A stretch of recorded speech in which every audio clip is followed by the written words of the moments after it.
Os versículos usados nos vídeos que traduzimos nem sempre correspondem a versões em português. Muitas vezes precisamos traduzir do original em inglês para fazerem sentido no contexto do vídeo. Bem-vindos de volta, estamos aqui na lição de número 11 da nossa série de 12 capítulos do livro Um Coração Ardente. Eu quero que você abra a sua Bíblia de novo em Apocalipse 3. Temos falado desta passagem, a sua Bíblia já deve estar marcada em 2 Coríntios e em Apocalipse 3, não é? Eu quero ler de novo Apocalipse 3,19. Nós já vimos na lição passada que Jesus já aconselhou que dele se compre ouro refinado no fogo. Ele diz para que sejam ricos e vestes brancas para que se vistam e a vergonha da sua nudez não seja revelada. E unjam seus olhos com colírio para que possam ver. É uma vergonha estar nu sem saber, não é? Uau! Certo, verso 19. Ele diz, aqueles que eu amo, repitam, eu amo, eu repreendo e castigo. Aqueles que eu amo, eu repreendo e castigo. Certo? Bem, vá comigo para Hebreus capítulo 12 e isto vai ficar bom. Hebreus capítulo 12.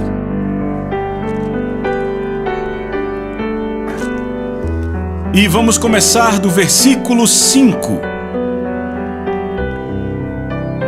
Lemos, e vocês esqueceram da exortação que vos fala como a filhos, meu filho ou minha filha, não desprezes o castigo do Senhor, nem fique desencorajado, repitam, desencorajado, quando for repreendido por Ele. Pois aquele a quem o Senhor ama, Ele castiga, e açoita cada filho a quem Ele recebe. Agora primeiro note, a quem o Senhor ama, Ele castiga, não a quem o Senhor odeia, não a quem o Senhor tolera, aquele a quem Ele ama, Ele castiga. A palavra aí para castigo significa corrigir ou disciplinar. Açoitar, onde diz que Ele açoita cada filho que recebe, é a palavra grega M-A-S-T-I-G-O-O, que é encontrada apenas 7 vezes no Novo Testamento, e em todas as outras ocorrências, a palavra significa açoitar fisicamente com um chicote. Agora, nosso Pai certamente não usa um chicote, certo? Embora o seu castigo possa ser severo. Por isso que nos é dito para não desprezá-lo. Repitam, não despreze o castigo do Senhor. Então, se Deus diz não despreze, significa que pode ser severo. Estão acompanhando? Agora, na minha experiência, o castigo de Deus é extremamente doloroso, certo?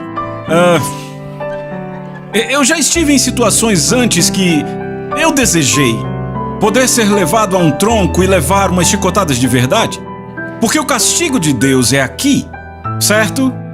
E deixa eu dar um exemplo. Eu me lembro que eu estava pregando numa conferência e havia vários pastores ali de todo o estado e pastores muito conhecidos de igrejas grandes naquela conferência. E naquele dia eu orei sinceramente e o Senhor me mostrou que eu ia pregar sobre a isca de Satanás. É um livro que eu escrevi há algum tempo sobre ofensa.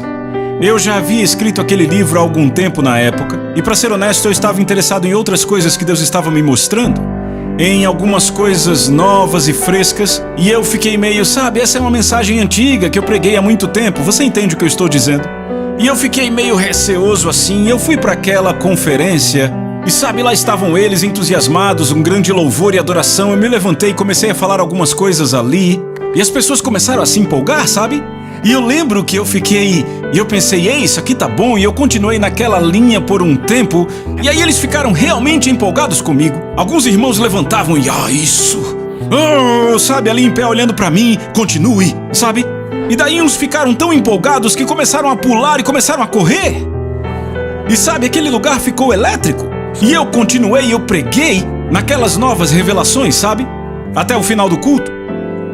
E no final do culto, pessoas abençoadas, fila para oração, a presença de Deus grande ali.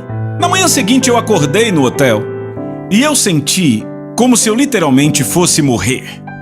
Eu senti como se tivesse um enorme saco de areia aqui no meio do meu estômago e eu... O que é isso? E eu lembro que eu rolei para fora da cama, eu nem me levantei, eu simplesmente me ajoelhei.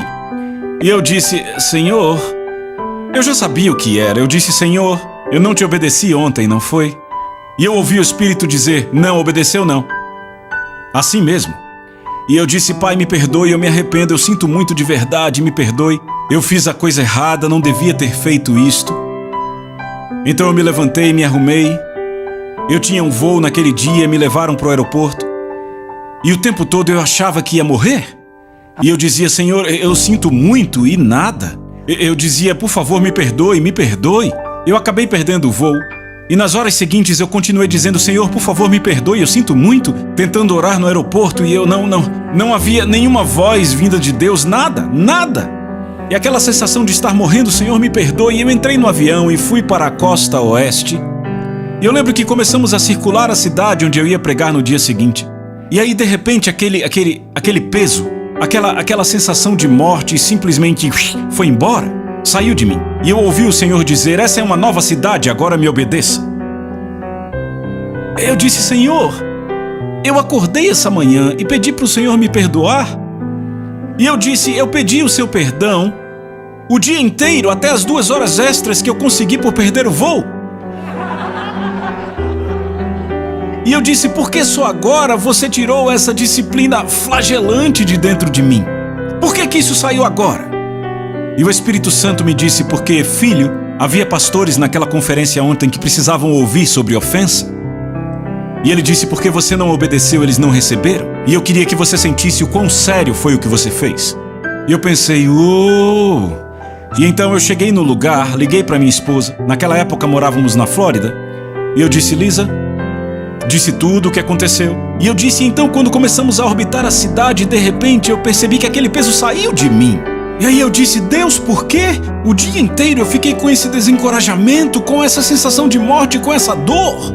E a minha esposa: você quer saber por quê? E eu disse: por quê? É porque Deus quer que você saiba o quão sério foi o que você fez. Eu disse: Lisa, foi exatamente o que ele me disse quando a gente aterrissou. E ela disse: é isso mesmo. Agora ouça, eu nunca mais fiz aquilo. Eu disse: Senhor, nunca mais. E eu te digo, aquilo me ensinou algo. Nunca mais, não me importa se eu tiver que pregar a mesma coisa 50 vezes. Se Deus disser para fazer, eu faço. Entendem o que eu digo? Estão comigo? Esta é a disciplina do Senhor. Agora, Deus pode permitir que outros continuem no seu erro ou pecado sem correção. Eu estou falando de pessoas que não são filhos, mas não permitirá com seus filhos e filhas. Não é diferente de um pai. Veja, se meus filhos cometem um erro, eu vou lá e os corrijo. Se não forem meus filhos, pode ser que eu não entre na história. Mas eu me certifico de cuidar dos meus filhos, entende? É o que Deus faz com seus filhos. E você faz por quê? Porque ama seus filhos, porque você quer o quê? Que eles tenham o mesmo caráter que você, e no caso de Deus, que tenhamos o mesmo caráter dele, certo? Então, versos 7 e 8, se suportais o castigo, Deus vos trata como filhos. Pois qual é o filho a quem o pai não castiga? Mas se ficais sem castigo, do qual todos são feitos participantes, então sois bastardos, não filhos. Alô, você viu isso? Deus diz que se você não tem castigo, então você é bastardo e não filho. Então, da próxima vez que sentir o castigo do Senhor, diga: graças a Deus, eu sou salvo.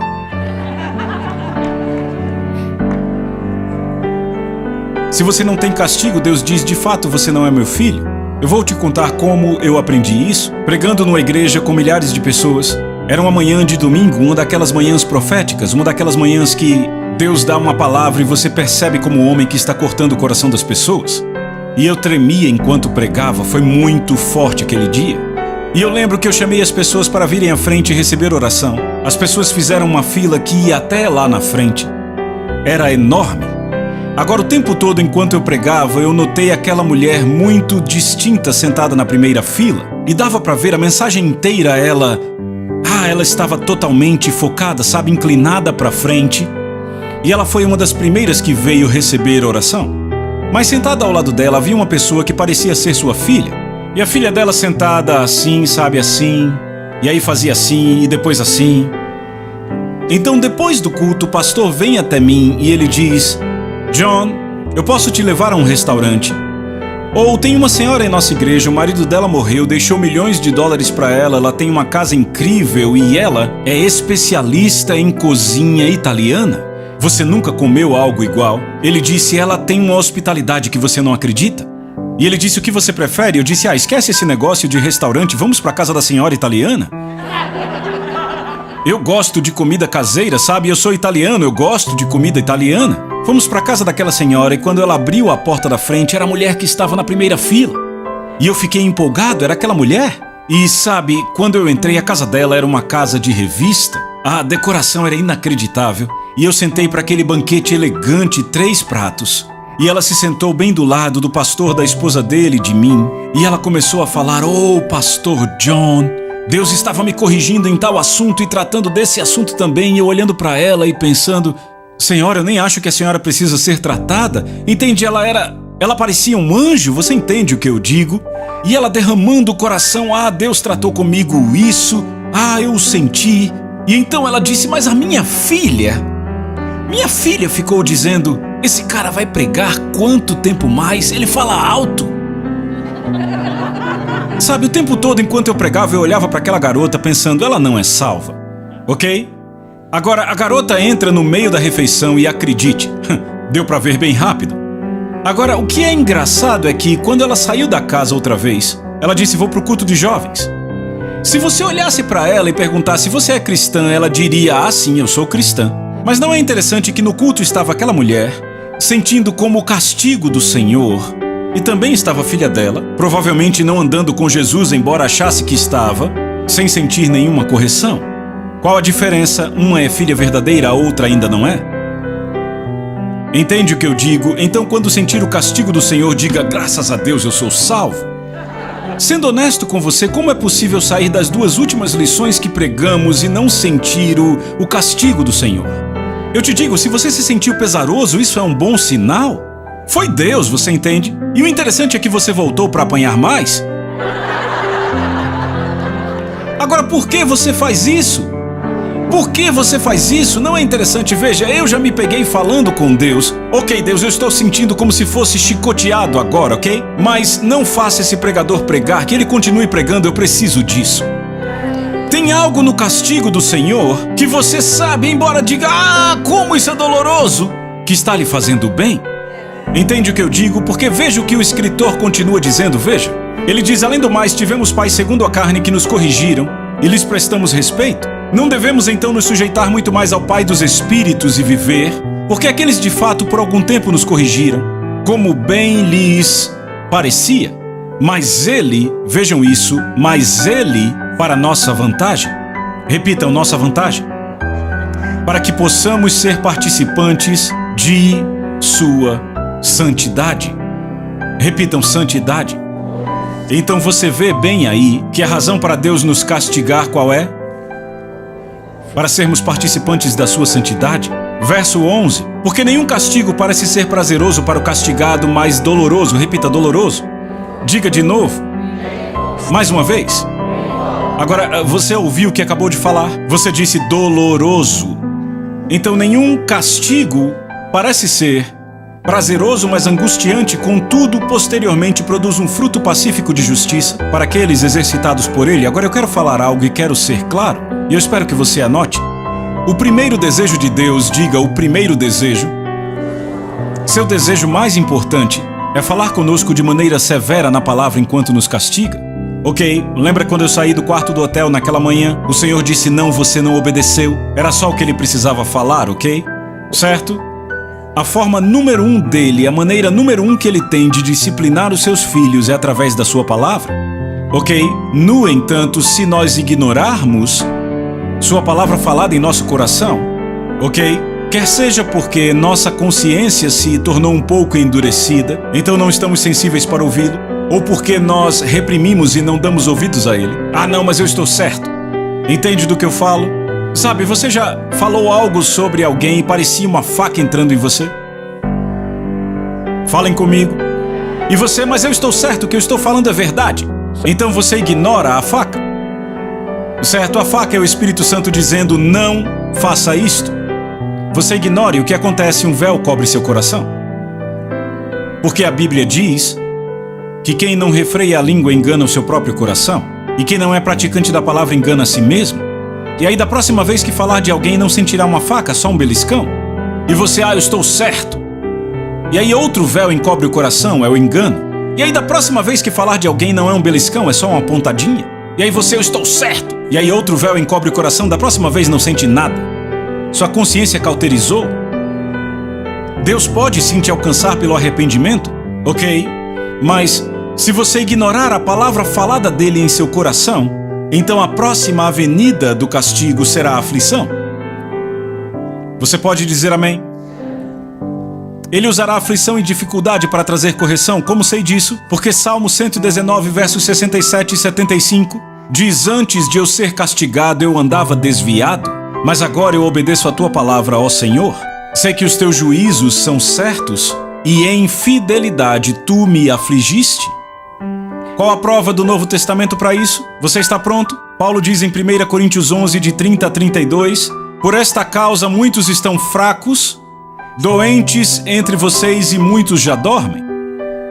Porque se julgássemos a nós mesmos não seríamos julgados, mas quando julgados somos castigados por Deus para que não sejamos condenados com o mundo. Isso é Novo Testamento. Agora ouçam, isso nunca precisa acontecer com um crente, sabe por quê? É só ouvir: quando Deus castigar, arrependa-se rápido. Tiago fala de ser rápido ao se arrepender, ser rápido em se arrepender e lento ao falar.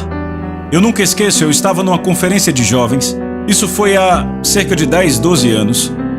Eu não me lembrava de antes ter sentido algo como uma autoridade de Deus para trazer correção para os jovens. Uma conferência enorme no estado do Texas. E sabe qual era o problema? Um monte daqueles jovens estavam dormindo uns com os outros, coisas assim. E aqueles jovens vinham culto após culto se arrependendo dos seus estilos de vida, ok?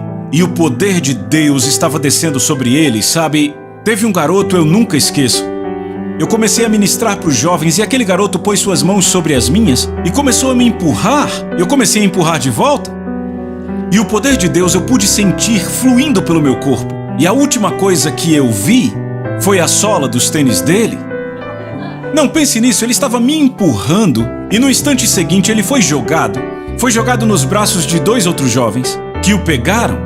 Sabe, foi o poder de Deus. Eu lembro de 2 garotas, tinham perdido a virgindade e literalmente Deus lhes devolveu a virgindade por causa da palavra. O Espírito Santo falou isso, foi impressionante. Eu não estou falando de algo que foi físico, foi uma limpeza que veio. Foi impressionante, então. Aquilo durou a semana inteira. No último culto eu pensei, ok, hoje não teremos correção, vai ser um grande momento de vitória, eu sei. Ok? Então, eu estava ok. Então eu fui pro culto e de repente o Espírito, tem mais para fazer? E eu, Então o Senhor me disse, você tem que tratar, tem rebelião aqui, tem que tratar disso. E eu disse, ouça, eu sei que é o último culto, mas há rebelião aqui, Deus me disse. E eu disse, você tem que se arrepender agora, é o último culto, vem aqui. Alguns garotos vieram chorando, tudo bem. Eu olhei aquilo e disse, ok, e de repente o Senhor disse, não tá ok não. Você precisa tratar mais? Eu disse, ok, tem mais gente para vir? Deus disse que não vieram todos e mais alguns vieram. Então o Senhor disse, agora você diga que se não responderem hoje, porque Ele disse ainda falta uma pessoa. E eu disse, só falta uma pessoa que Deus está me dizendo. Eu disse, você precisa vir aqui. Sabe, já tinha vindo bastante gente, mas Deus disse ainda não. Deus disse, diga a essa pessoa que se ela não responder hoje, o juízo virá sobre a vida dela. Eu disse, certo, se você não vier aqui agora, o juízo virá sobre a sua vida. Outros garotos vieram, mas não a pessoa. Então o Senhor disse, agora você vai dizer qual será o juízo? E o Senhor me disse, eu disse, se você não vier aqui hoje, você se envolverá num acidente de carro em 3 semanas. Eu nunca vi algo assim na minha vida. Eu estava tremendo. Bem, mas alguns jovens vieram.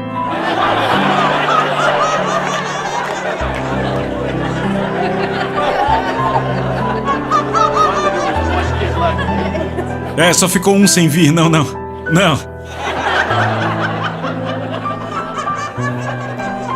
Então aqueles jovens todos tremendo ali, e ainda não veio a pessoa. Então o Senhor me liberou. Eu orei por aqueles jovens e tivemos um culto bombástico. Foi a mesma noite quando eu vi a sola do sapato daquele garoto. Foi um mover tremendo de Deus. Eu acho que terminamos depois das 11. O Espírito de Deus literalmente caiu naquele lugar. Foi maravilhoso. Meses depois, o pastor de jovens me ligou e disse: eu tenho que falar com você. Eu tenho que te contar algo impressionante. Disse: John. Ela disse: tínhamos uma garota no grupo de jovens que causou tantos problemas. Ela é certamente a pessoa mais rebelde que já conhecemos. Ele disse: ela não cedia. Ele disse: 3 semanas depois do encontro, ela se envolveu num acidente de carro, numa manhã com neblina. Ele disse: John, foi perda total. E eu pensando: ah, meu Deus. E de repente ela foi para o hospital, ficou em estado crítico. Mas John, ela saiu do hospital hoje. E ele disse: ela está totalmente arrependida, afogueada por Deus. E sabe, eu ainda falo com esse líder de jovens periodicamente. E sabe, aquela garota vive uma vida fervorosa até hoje. Agora, não é triste que o carro deu perda total? Não, sério, ela poderia ter salvado o carro e não ter ido pro hospital se ela tivesse apenas dado ouvidos. Mas por que é que às vezes somos tão burros? Nós resistimos a Deus quando Ele diz: eu estou corrigindo vocês porque eu amo vocês e tentando levar vocês a um lugar onde vão participar do meu caráter. E a gente luta com Ele, como se soubéssemos mais que Deus. Dá para ser mais burro? E o texto continua: levantai as mãos que se encontram penduradas e os joelhos fracos. E entenda, as mãos falam do seu serviço, repitam, serviço, ou seu trabalho como crente, certo? E os seus joelhos falam de quê? Da sua caminhada, da sua forma de viver, correto? Então, veja, Jesus não estava enfraquecendo a igreja de Laodiceia. Na verdade, ele estava dando a ela o que ela precisava para reacender o fogo, certo? Certo? Então, por que tentamos fugir do castigo do Senhor? Deus disse em Jeremias 23:22, se estivessem estado no meu conselho, teriam feito o meu povo ouvir minhas palavras, e o teriam feito voltar do seu mau caminho e da maldade das suas ações. Vejam os versos 14 e 15. Ele continua dizendo: persigam a paz, repita paz, com todos os homens em santidade, sem a qual ninguém verá o Senhor. Certo? Atentando para que ninguém se separe da graça de Deus. No verso 12 ele diz: fortalecendo as mãos descaídas e os joelhos trôpegos, certo? Perseguindo a paz, ok? Coloque seu marcador aí, porque agora vamos para Isaías. Isso, eu quero que você veja no Velho Testamento, Isaías 35. Se você achou, diga amém. Certo, Isaías 35:3.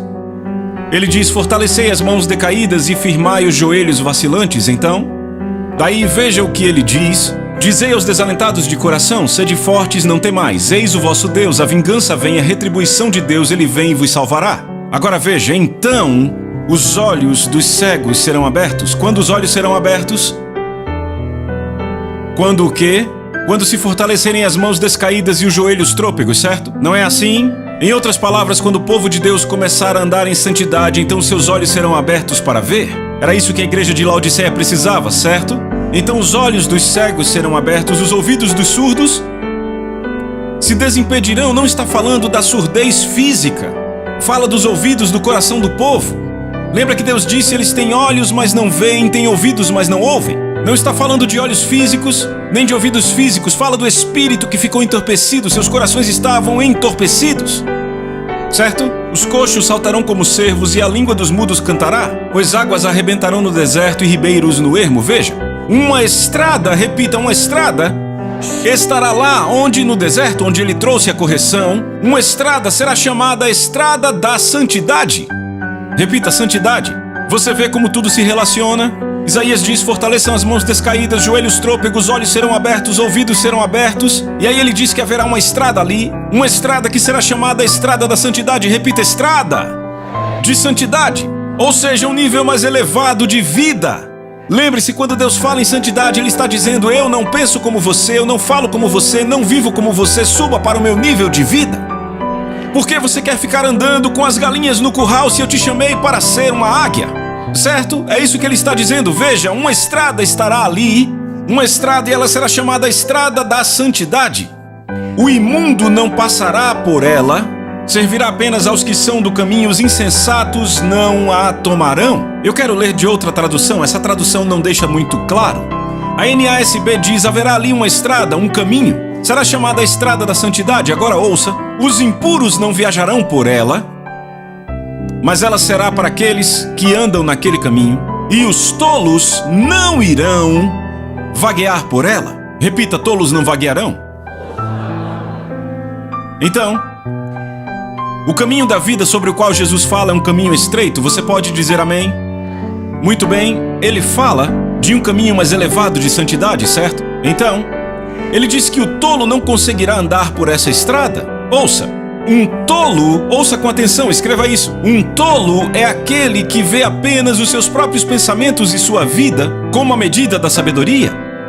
Escreva isso. Um tolo é aquele que vê seus próprios pensamentos e a sua vida como a medida da sabedoria. Provérbios 12:15 afirma que o caminho do tolo é certo aos seus próprios olhos. Provérbios 14:16 afirma que um tolo é autoconfiante. Provérbios 18:2 afirma que o tolo não tem deleite no entendimento, mas tem em expressar o seu próprio coração. Desta forma, um tolo é um enganado. Repita, enganado. Os membros da igreja de Laodiceia estavam enganados, não é verdade? Eles se achavam abençoados e prósperos. As palavras de repreensão, disciplina e correção de Jesus, embora muito duras, foram faladas para livrá-los do caminho da insensatez e os levar para o caminho da santidade. Vocês estão acompanhando, pessoal?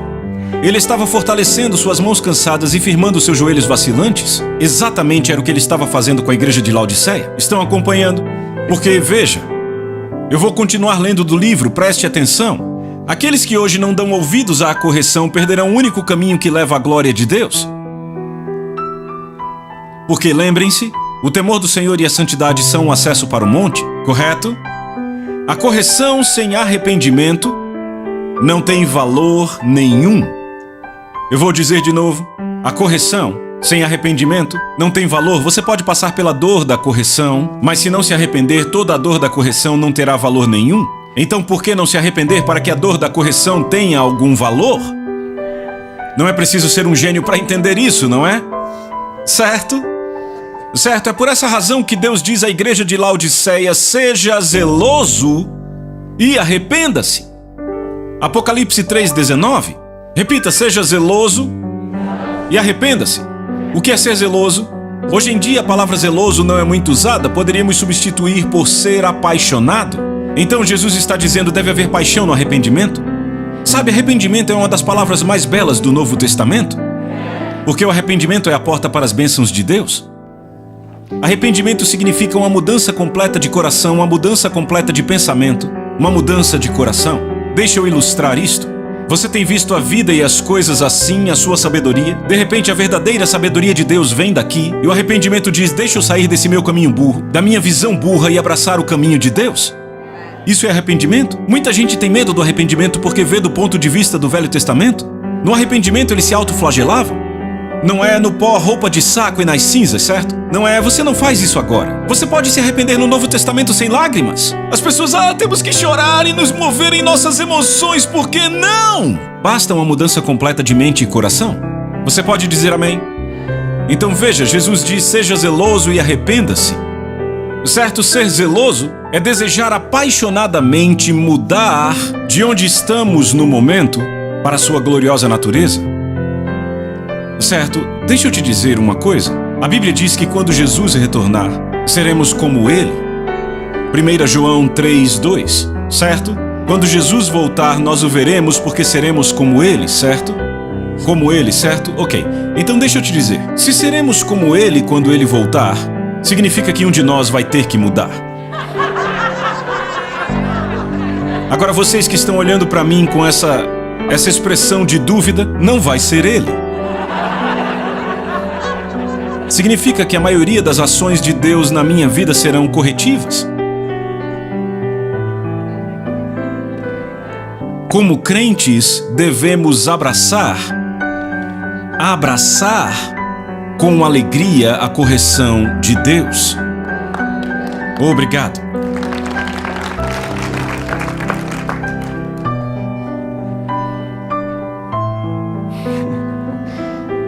E alguns de vocês, por que eu vim hoje? Eu sei que não tem ninguém pensando nisso. Você está recebendo algo? Isaías declara que aqueles que não permanecem tolos recebendo a correção de Deus, serão chamados os resgatados do Senhor, certo? Agora veja isso, verso 10. E os resgatados do Senhor retornarão e virão a Sião cantando com alegria duradoura. Coroando sua cabeça, obterão alegria e júbilo, e tristeza e suspiro fugirão deles. Você viu isso? Leia de novo. E os resgatados do Senhor retornarão e virão a Sião cantando. Repitam, Sião. Diga de novo. Isso é significante. Volte para Hebreus. Volte para Hebreus. Se você achou, diga amém. Veja o verso 18 e agora todo esse curso começa a fazer sentido. O escritor aos Hebreus diz no verso 18: Não tendes chegado ao monte que pode ser tocado, que queima em fogo ardente a escuridão e as trevas e a tempestade, e ao som da trombeta e à voz das palavras daqueles que ouvem e imploram para que a palavra não seja mais falada. Agora olhem para mim. Do que ele está falando? O que é isso aqui? É o que temos pregado desde a primeira lição. Quando Deus veio na sua glória, lembra? Com a fumaça, a voz, o som das palavras e as pessoas implorando para que Deus não falasse mais. Alô, você está vendo?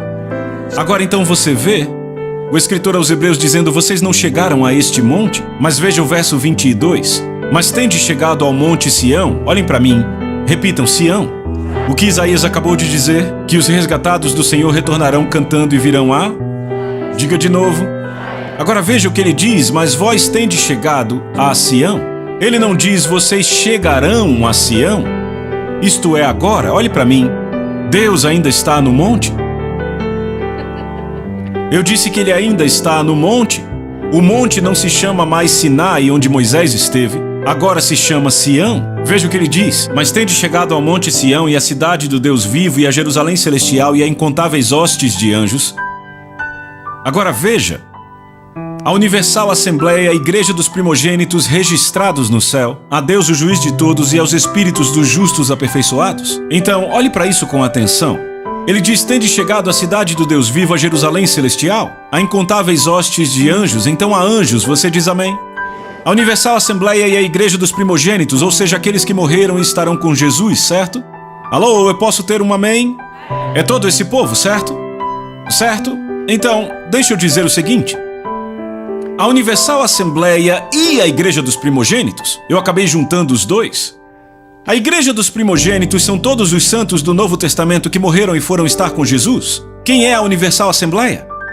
Os santos do Velho Testamento. Estão acompanhando? Certo? Muito bem. E a Deus, o juiz de todos, e aos espíritos dos justos aperfeiçoados? Agora, quem são esses? Quem são os espíritos dos justos aperfeiçoados? Somos nós. Porque a Bíblia diz que nos achegamos confiadamente ao trono da graça. Tem muita gente hoje na igreja que fica muito por ali. Eu estava pregando sobre isso há algum tempo, e um pastor veio até mim e disse: John, há certos momentos de adoração que eu literalmente, realmente vi o trono. Ele disse: eu via, e eu disse: é claro que você via, você estava lá. Porque a Bíblia diz: acheguemo-nos confiadamente ao trono da graça. O espírito dos justos aperfeiçoados somos nós aqui. Note que ele não diz os corpos, são os espíritos. Você acha que todo o povo que morreu antes de nós está lá no céu passeando como espíritos? Não, eles têm corpos. Todos que já tiveram a experiência de ir ao céu dizem que viram corpos, não espíritos, flutuando. Você está comigo? E a Jesus, o mediador da nova aliança, ao sangue da aspersão, eu acabei me empolgando, e ao sangue da aspersão que fala coisas superiores ao que fala o próprio Abel. Agora veja o verso 25. Cuidem para que não recusem aquele que fala. Repitam, fala. Olhe para mim, ele ainda está falando. Mas ele agora fala a partir do monte chamado Sião, não fala mais do monte Sinai. Lembra que ele falou do monte Sinai? Quando ele falou no Sinai, para Moisés era claro como cristal, mas para o povo de Israel eram trovões e terremotos. Não é verdade? Ele diz: pois se não escaparam os que recusaram aquele que falava na terra, muito menos, repitam, muito menos, diga de novo, não escaparemos nós, se nos desviarmos daquele que fala do céu. Essa é uma afirmação bem séria. Ele diz: eles não escaparam quando se recusaram a ouvir Deus que falava do Monte Sinai. Ele diz: mas se não escaparam, muito menos nós. Você vê como é importante perseguirmos a santidade para ouvirmos a voz de Deus, porque, ouçam, Moisés buscou a santidade e o temor do Senhor, a voz de Deus era clara, mas o povo quis o mundo, e por isso a voz de Deus era um monte de trovão. É por isso que às vezes eu prego em cultos e eu vejo algumas pessoas iluminadas pela revelação da palavra e outras pessoas...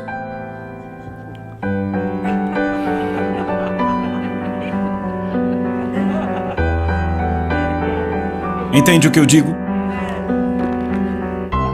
Qual a diferença? A pessoa que está buscando a Deus em santidade, em temor do Senhor, ouve a voz de Deus, mas para outra pessoa é um monte de barulho. E para os israelitas o chão estava tremendo, certo? Agora vejam isto. Verso 26, aquele cuja voz abalou a terra, os filhos de Israel, não é? Agora, porém, ele promete dizendo: ainda uma vez por todas farei abalar não só a terra, mas também o céu. Diga, ele vai abalar. Diga de novo. Deixa eu falar algumas coisas sobre abalar, ok? Posso falar sobre abalar? O que o abalo faz, e eu escrevi isso aqui, o abalo remove aquilo que não foi construído na fundação apropriada. O abalo também remove aquilo que está morto. E o abalo também expurga, de forma que o que está vivo permaneça. Estão acompanhando? Ele diz: farei abalar não só a terra, mas também o céu. Ora, esta palavra, ainda uma vez por todas, significa a remoção das coisas abaladas como tinham sido feitas, para que as coisas que não são abaladas permaneçam. Essas são as coisas eternas. Verso 28. Por isso, uma vez que recebemos um reino que não pode ser abalado, repita, não pode ser abalado, retenhamos a graça, repitam, graça. Não todos gritem graça. Porque precisamos dessa graça, veja, pela qual sirvamos a Deus de modo aceitável. Como servir a Deus de modo aceitável? Com reverência e santo temor, porque o nosso Deus é fogo consumidor. Veja o que ele diz aí. Já que recebemos um reino que não é abalável, retenhamos a graça. Diga graça o mais alto que puder. Tente de novo, graça. Porque precisamos da graça para servir a Deus de modo aceitável. E como servimos de modo aceitável? Com reverência e santo temor. Por quê? Porque o nosso Deus é fogo consumidor. Ele desceu naquele monte. Pensaram: estamos prontos, baby. Prontos. Ele desceu e não suportaram o que ele falou, porque não estavam buscando a santidade. Não estavam andando no temor do Senhor. O que o escritor no Novo Testamento está dizendo é: agora vocês têm graça, e a graça te dá a habilidade de se limpar no temor do Senhor, aperfeiçoados na santidade e no temor do Senhor. Por isso, então, façam, porque eles não escaparam, os que ouviram a voz do Senhor do Monte Sinai, muito menos se nós recusarmos aquele que fala do céu. Deixa eu te lembrar, eu estou lendo no Novo Testamento.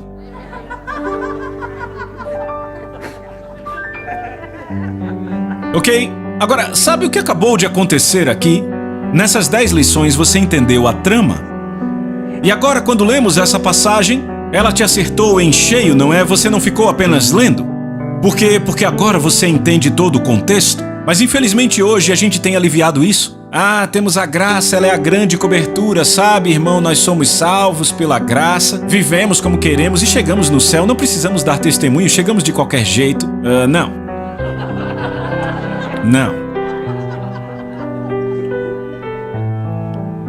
Lembre, tolos não andam naquela estrada. E a sabedoria do tolo foi fundamentada nas suas opiniões, que são totalmente contrárias ao que a palavra de Deus diz. O tolo anda no fio da navalha, mas vocês não. E você que está assistindo também não, porque agora temos a palavra, temos uma fundação, só precisamos crer. Porque lembre-se, não é sobre obras, pessoal. Não de obras feitas pela força do seu braço, mas de obras produzidas pela graça. E lembre, a graça vem pela fé e ela é atraída aos humildes. Falaremos disso na próxima lição, vejo você lá.